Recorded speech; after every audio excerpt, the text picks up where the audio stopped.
los métodos anticonceptivos y ahora vamos a conversar de los métodos artificiales, ¿ya? Miren, en los métodos artificiales tenemos los anticonceptivos de barrera, los hormonales, tenemos acá los intrauterinos y los quirúrgicos, ¿está bien? Entonces, antes de empezar, tenemos que recordar cuáles eran los criterios para recomendar. ¿Recuerdan? Primero, había que ver la eficacia, número 1. Segundo, las contraindicaciones. Y tercero, los beneficios. Ese es el orden, ¿no es cierto? Entonces, basados en eso, yo les recomiendo que lo aprendan así. Hagan una línea de tiempo, coloquen acá 19 años, 35 años, 40 años. Asumiendo que la mujer está sana, sin comorbilidades. Entonces, antes de los 19, se recomienda barrera si no tiene pareja estable. Si tiene pareja estable, le dan un ACO con estrógenos de por lo menos 30 microgramos. Entre 19 y 35, siempre se recomienda ACO, siempre. Entre 35 y 40, puede que ya no pueda recibir ACO y sea mejor progesterona sola. Y pasado los 40, ya no puede recibir hormonas, así que se le da DIU.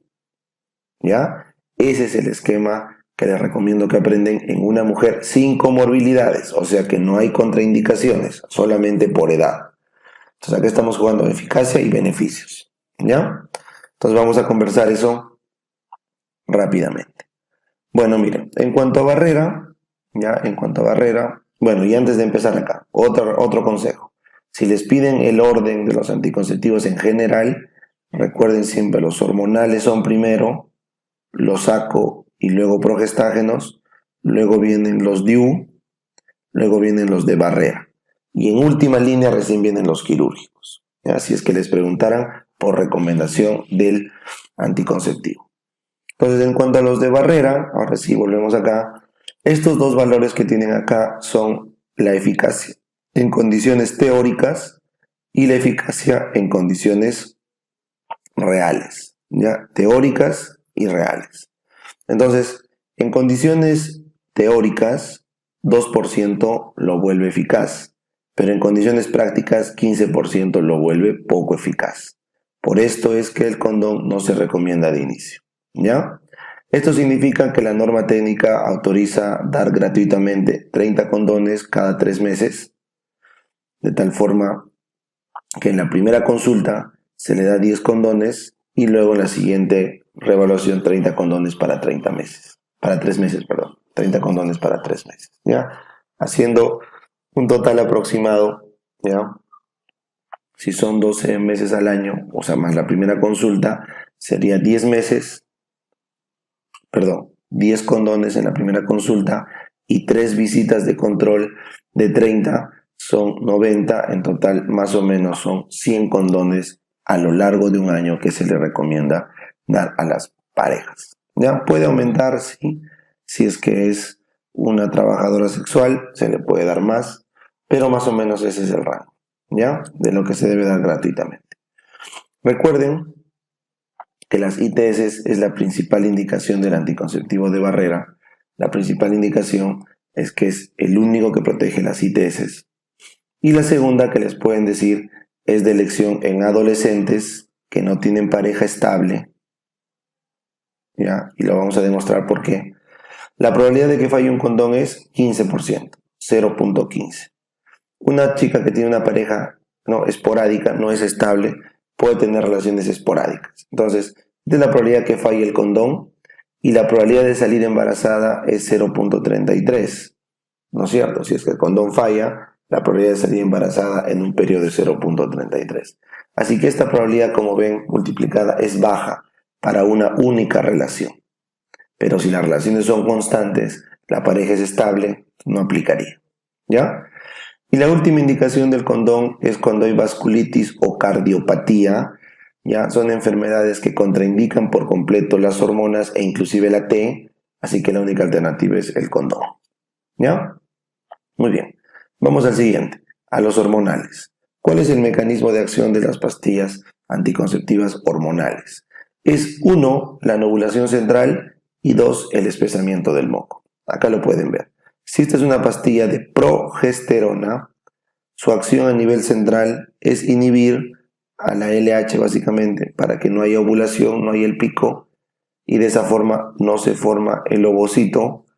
Y por abajo tenemos el espesamiento del moco porque la progesterona espesa el moco y de esa forma no suben los espermatozoides. Así que por arriba y por abajo las pastillas administradas sobre todo por vía oral, que son las que tienen este efecto combinado, porque cuando se dan en depósito básicamente se dedican al moco.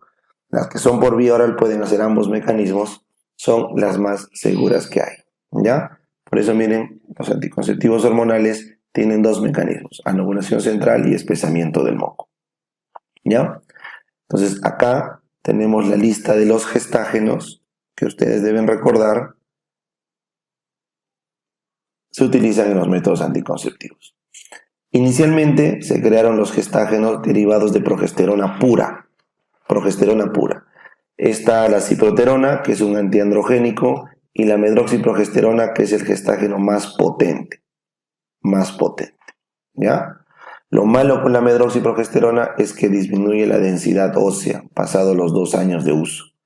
Entonces, esa potencia progestacional le daba mucho efecto catabólico del hueso y entonces, bueno, no conviene dar muchos años a una paciente si está cercana a la menopausia, ni tampoco cuando está formando hueso en la adolescencia. Por eso es que se inventaron los derivados de testosterona. Al actuar sobre el receptor de testosterona, ayudaban a conservar hueso. ¿Ya? Los de segunda generación, el más usado es el levonorgestrel y los de tercera generación, el gestodeno. ¿Qué ocurrió con estos?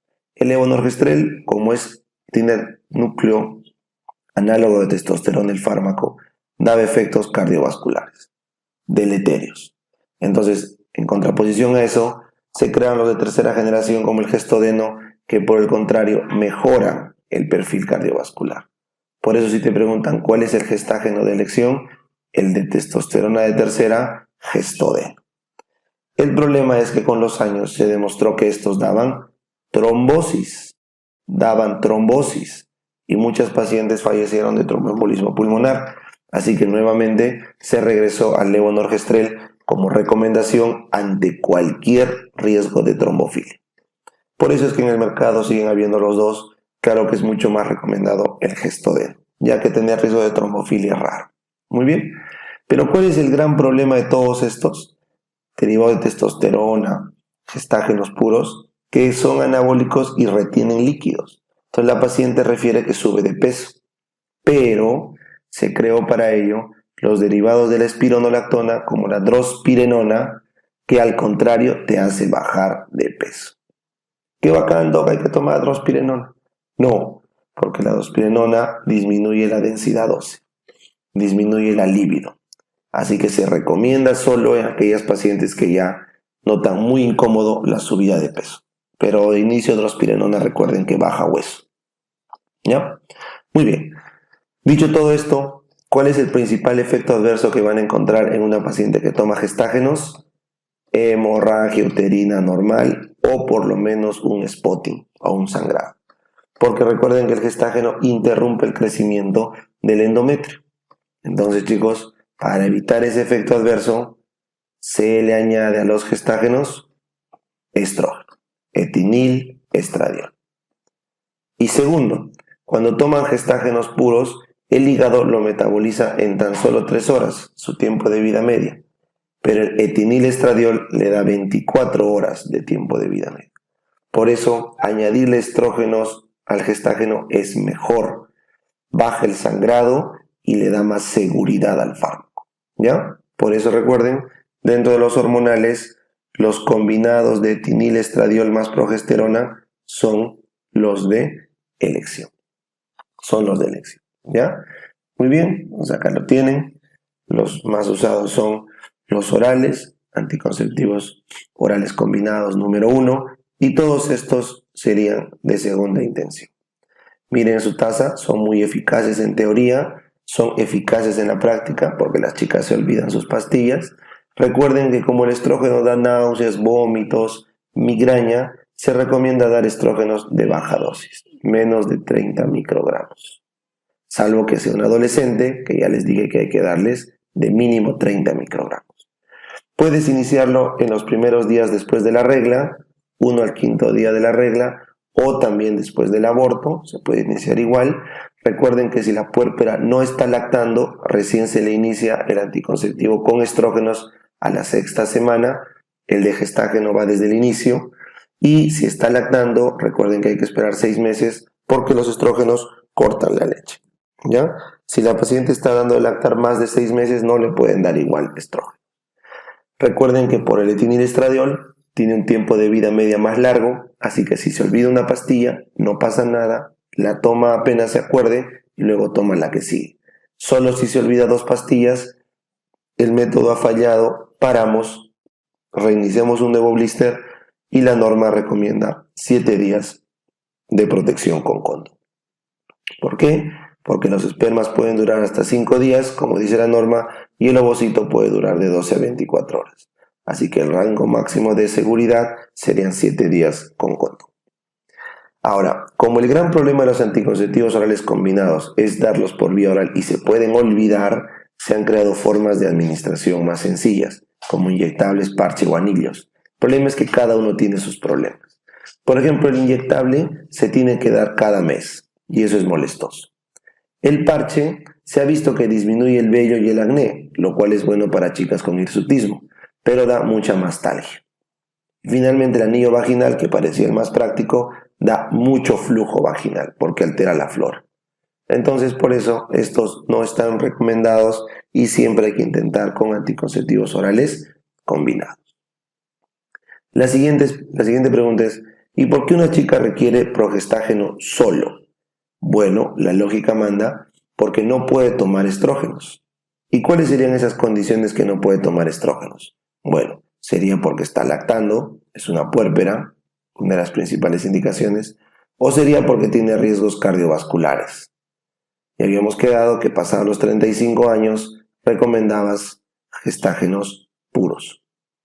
¿Ya? Si es que había una chica sana, porque ya con la edad ya tiene un riesgo cardiovascular, así que si se le añade otro riesgo cardiovascular, puede ser más seguro dar progesterona sola que estrógeno. Y tercero, si es que quiere un método muy seguro. Recuerden que de toda la lista de seguridad, los gestágenos en depósito o en implante han sido los más seguros de los hormonales administrados, ¿no? Solamente el DIU es el único que le puede ganar a las hormonas, pero el implante le gana al DIU. Así que si habría un orden, sería implante, correcto, DIU, pastillas. Ese sería el orden de eficacia. Implante de progestágeno, el más seguro de todos, luego el DIU y luego las pastillas. Entonces esas serían las 3 razones. ¿Cuáles son las 3 formas de administrar progesterona sola? Píldoras, se llaman mini pills, inyectables e implantes. ¿Ya? Entonces miren acá, las mini píldoras o píldoras de progesterona tienen la misma eficacia que los anticonceptivos combinados, dan anovulación central, ya les expliqué el mecanismo, y como todo gestágeno pueden dar spotting o un sangrado leve. Dan mastalgia, suben de peso, eso ya lo expliqué, y este es su principal efecto adverso. Solo duran 3 horas. Bueno, no es un efecto adverso, pero es su principal desventaja. Solo duran 3 horas, así que no son muy seguros. Por eso no han prendido, no han pegado en el mercado. Luego tenemos los inyectables. Los inyectables tienen una mejor seguridad, miren, porque es más difícil olvidarse, y el más usado es la medroxiprogesterona, que se aplica cada 3 meses con un margen de seguridad de 2 semanas. ¿Cuál es el gran problema de dar progestágenos? Les dije acá, ¿cuál era? El HUA, el sangrado. Entonces los primeros meses de uso, inclusive todo el primer año, puede tener hemorragias uterinas importantes que terminan causando anemia. Se debe tratar con ibuprofeno, ¿ya?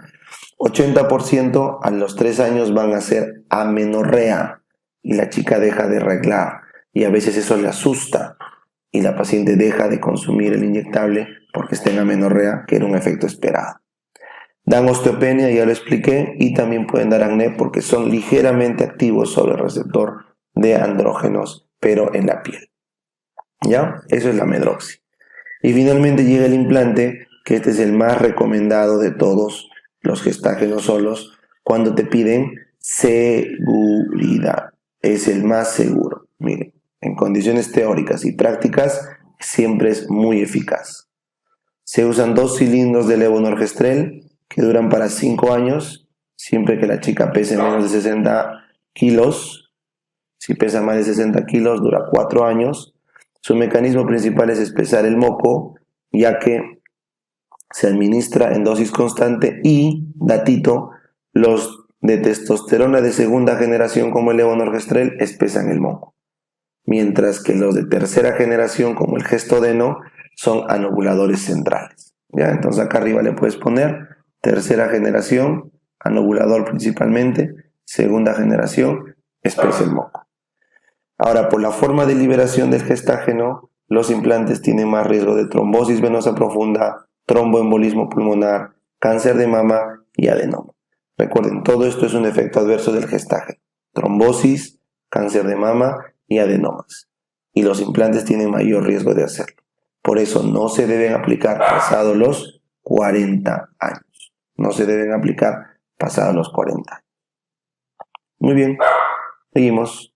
Esta diapositiva es para comprender por qué los anticonceptivos orales combinados son de elección en toda mujer entre 19 y 35 años siempre. Básicamente es por sus beneficios, chicos. ¿Ya? Miren los beneficios. Cuando una chica no gesta, ¿ya? Y ocurre la teoría de la ovulación incesante, porque no está interrumpido por las gestaciones, entonces aumenta su riesgo de cáncer de ovario.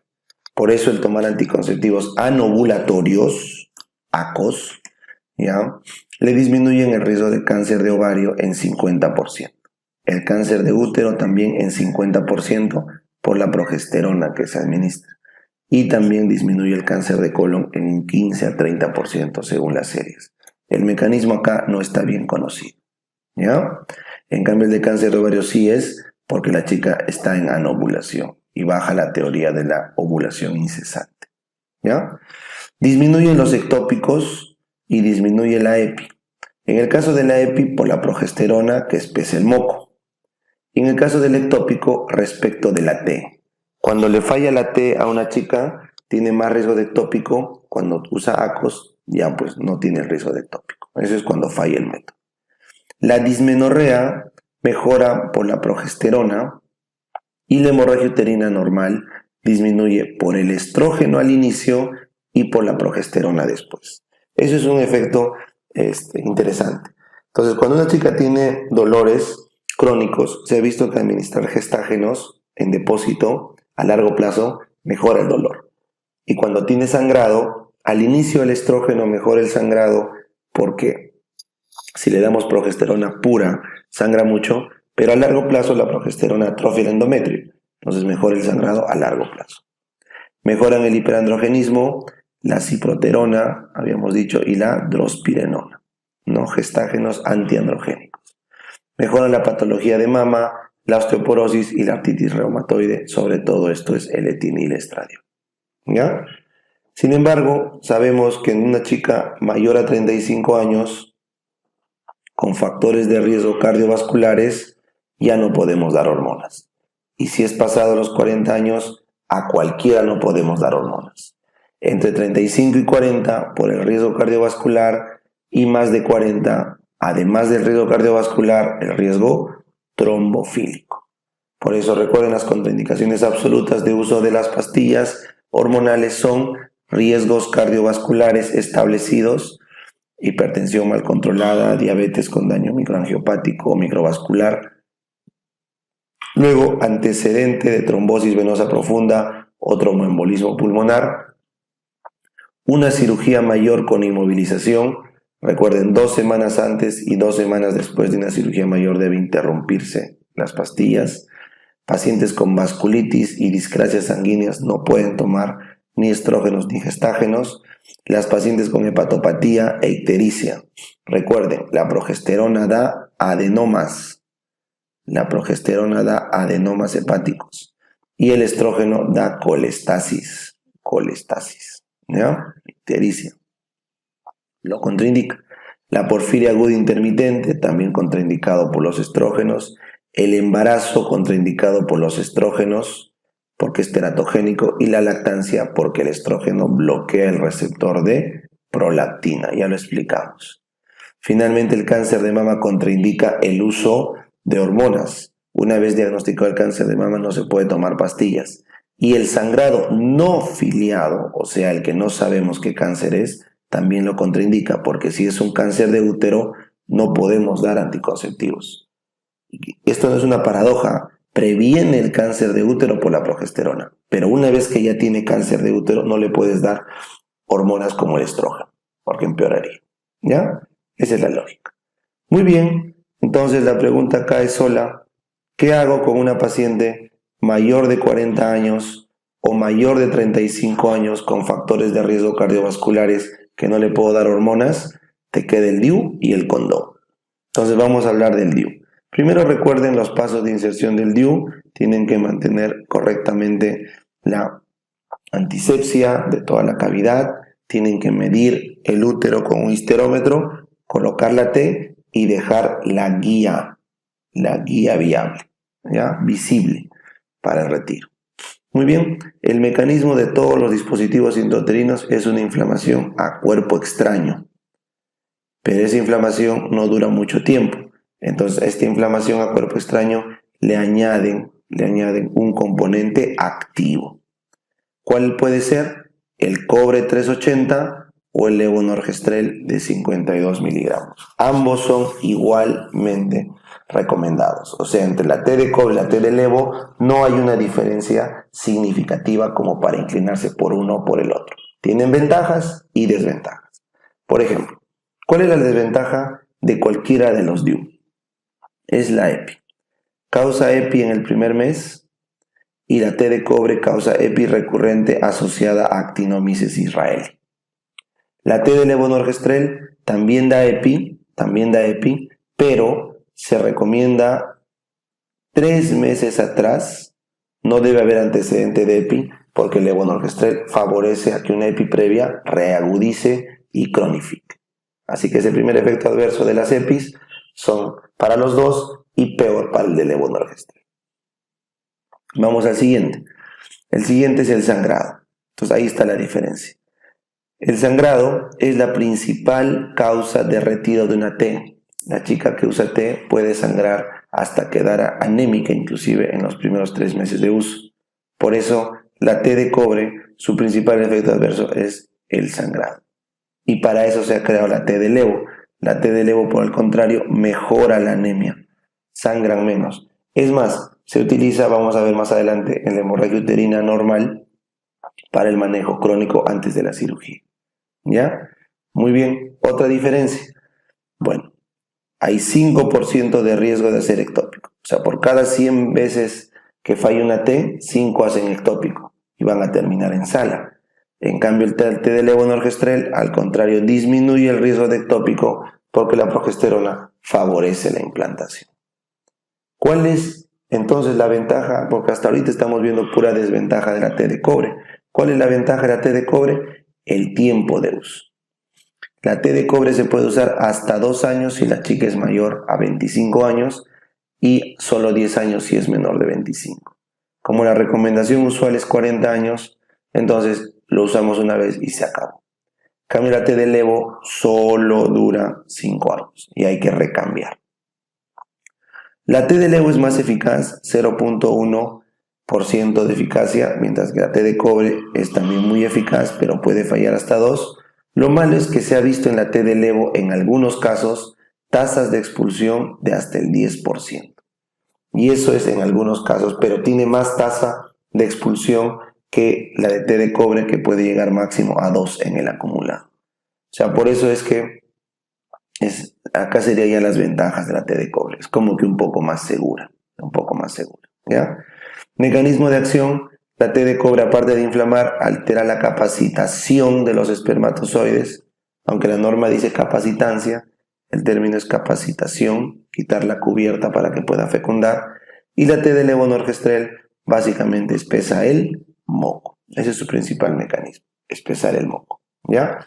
No debemos usar si hay una epiactual, si hay tuberculosis o sangrado uterino maligno, que puede ser un cáncer. Igual acá, la T de levo tiene el mismo uso, contraindicado en esos casos.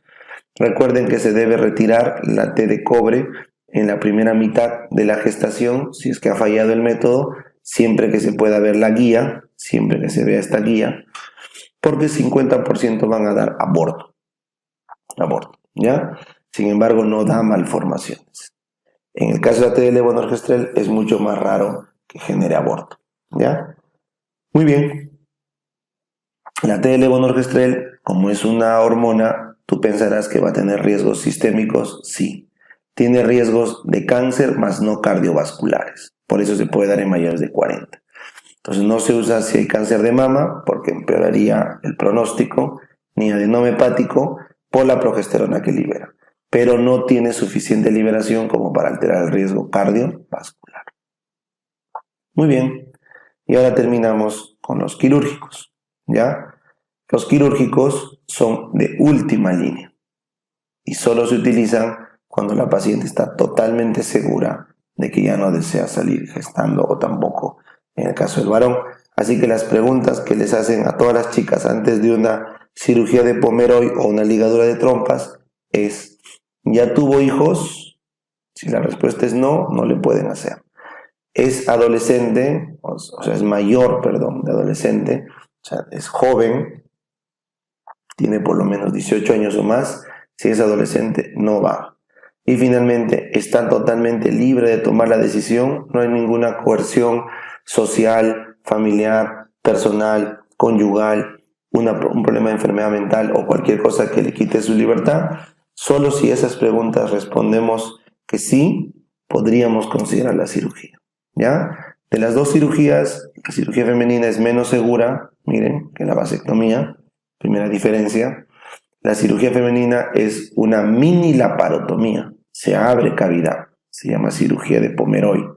A pesar que se hace ambulatoria, es más peligrosa.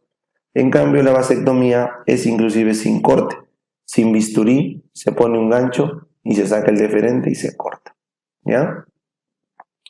Si van a hacer una cirugía Pomeroy, tiene que ser en las primeras 48 horas posparto, o si no, se esperan hasta 6 semanas del puerperio. ¿Qué es lo que ocurre? En los primeros 2 días posparto, el útero está inflamado y es seguro poner una T o hacer una cirugía.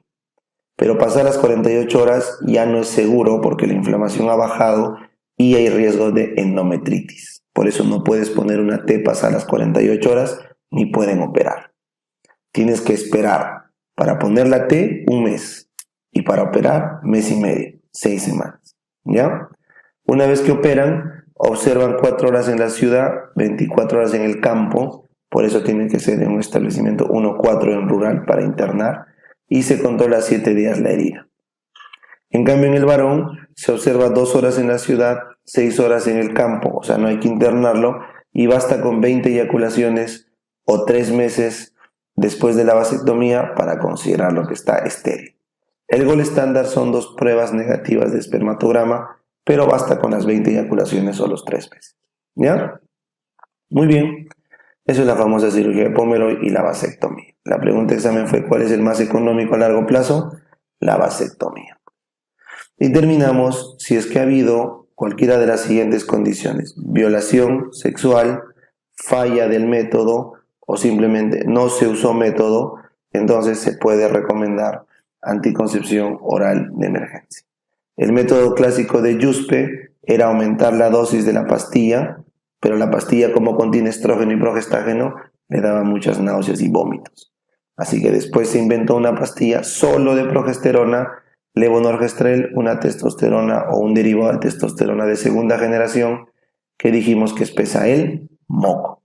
Entonces la T de levonorgestrel, 0,75 2 dosis o 1,5 miligramos una dosis, es lo suficientemente fuerte como para espesar el moco. y ahí atrapamos a todos los espermatozoides. Ese es el mecanismo de acción de la pastilla del día siguiente. ¿Tenemos hasta cuánto tiempo? 72 horas para administrarlo. Pasado eso, ya no sirve. Entonces, ¿qué hacemos, Doc, si pasa eso? Tenemos que poner un DIU de cobre. Tenemos hasta el 5.º día para poner un DIU de cobre nuevo con efecto de anticoncepción de emergencia. Ya pasado esto, se conoce como interrupción voluntaria del embarazo, o sea, el aborto voluntario. En nuestro país no es legal, pero en los países donde es legal hay un algoritmo, una guía, ya lo saben. El aborto más seguro es quirúrgico con AMEU, y si va a ser médico, tienen que dar mifepristona más misoprostol. La mifepristona es un bloqueante del receptor de progesterona y el misoprostol sirve para eliminar después los restos, promoviendo la contracción uterina. ¿Ya? Entonces, con eso hemos terminado nuestro repaso de anticonceptivos. Es un poco largo, ¿no? Pero es un tema muy importante. Ya espero que con esto ya no fallen en las preguntas, como les dije en el simulacro, que habían tenido varias. Muy bien, gracias.